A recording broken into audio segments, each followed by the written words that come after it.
ಆಮೇಲೆ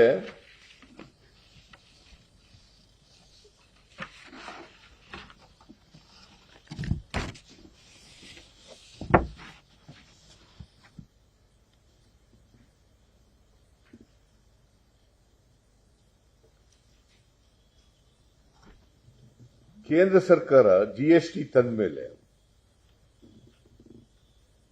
ಜಿಎಸ್ಟಿ ಆದ್ಮೇಲೆ ರಾಜ್ಯ ಸರ್ಕಾರಕ್ಕೆ ತೆರಿಗೆ ಹೆಚ್ಚು ಮಾಡತಕ್ಕಂಥ ಸ್ವಾತಂತ್ರ್ಯ ಕಡಿಮೆ ಆಯಿತು. ಎಕ್ಸೆಪ್ಟ್ ಪೆಟ್ರೋಲ್, ಡೀಸೆಲ್ ಮತ್ತೆ ಲಿಕ್ಕರ್.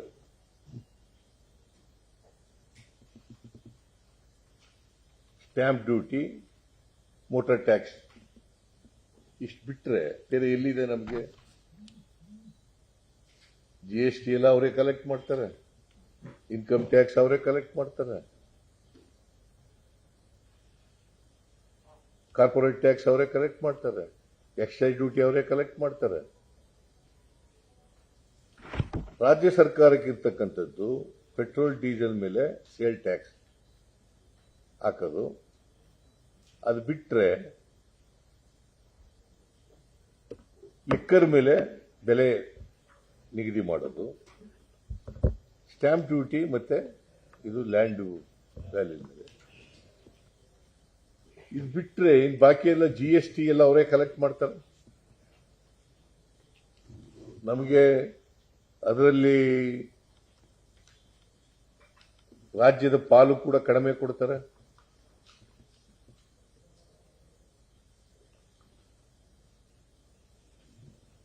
ಇವ್ರು ಬಂದ ಮೇಲೆ 14ರಿಂದ 15ನೇ ಹಣಕಾಸಿನ ಆಯೋಗ, 14ನೇ ಹಣಕಾಸಿನ ಆಯೋಗ ಮತ್ತೆ 15ನೇ ಹಣಕಾಸಿನ ಕರ್ನಾಟಕಕ್ಕೆ 1,87,000 ಕೋಟಿ ನಷ್ಟ ಆಗಿದೆ. 1,87,000 ಕೋಟಿ ನಷ್ಟ ಆಗಿದೆ.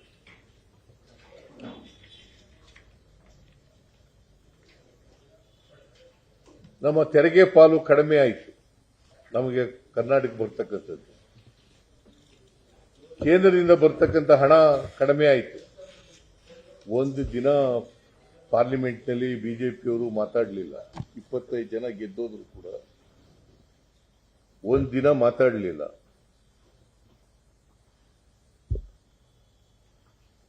$5,495 ಕೋಟಿ ನಿಮಗೆ ತೆರಿಗೆ ಪಾಲಿನಲ್ಲಿ ಕಡಿಮೆ ಆಗ್ಬಿಟ್ಟದೆ, ವಿಶೇಷ ಅನುದಾನ ಕೊಡ್ತೀವಿ ಅಂತ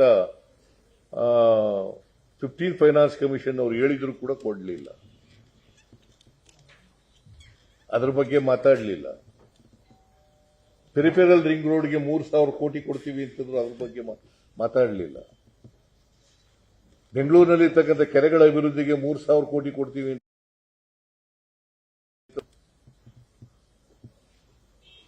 ಅಪ್ಪರ್ ಭದ್ರಾಕ್ಕೆ 5,000 ಕೊಡಲಿಲ್ಲ, ಅದ್ರ ಬಗ್ಗೆ ಮಾತಾಡಲಿಲ್ಲ.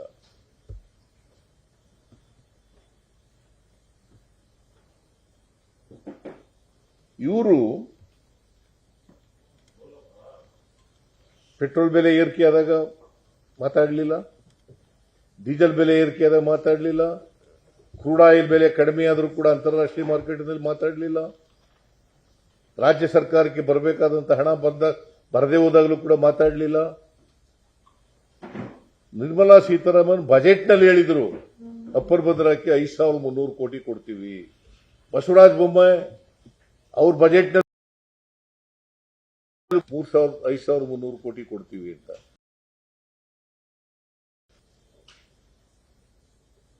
ಯಾಕಂದ್ರೆ ಇವರು ಈಗ ಎಂತದು ಪಾಪರ್. ಈ ಪಾಪರ್ ಅಂದ್ರೆ ಗೊತ್ತಂತ ಅವ್ರಿಗೆ? ಯಾರು ಪಾಪರ್ ಅಂತ ಡಿಕ್ಲೇರ್ ಮಾಡೋದು?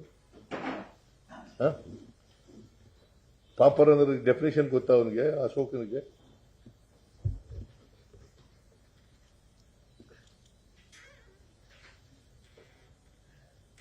ನಾವು ಯಾವ್ದಾದ್ರು ಸಂಬಳ ನಿಲ್ಲಿಸಿದೀವ? ಯಾರ್ದಾದ್ರು ಸಂಬಳ ನಿಲ್ಲಿಸಿದೀವ?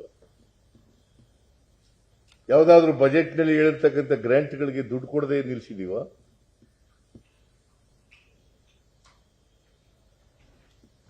ಹ?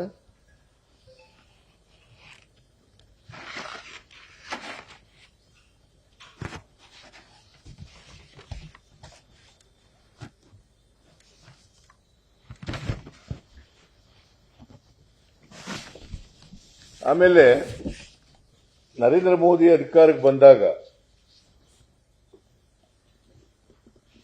ಪೆಟ್ರೋಲ್ ಮೇಲೆ ಸೆಂಟ್ರಲ್ ಎಕ್ಸೈಸ್ ಡ್ಯೂಟಿ ಎಷ್ಟಿತ್ತು ಗೊತ್ತಾ? ಗೊತ್ತಾ ನಿಮಗೆ? ಸುಮ್ಮನೆ ನೀವು ಅವ್ರು ಹೇಳದನ್ನೇ ಬರೆದು ಬಿಡೋದು ಹೊತ್ತಾಗಿ.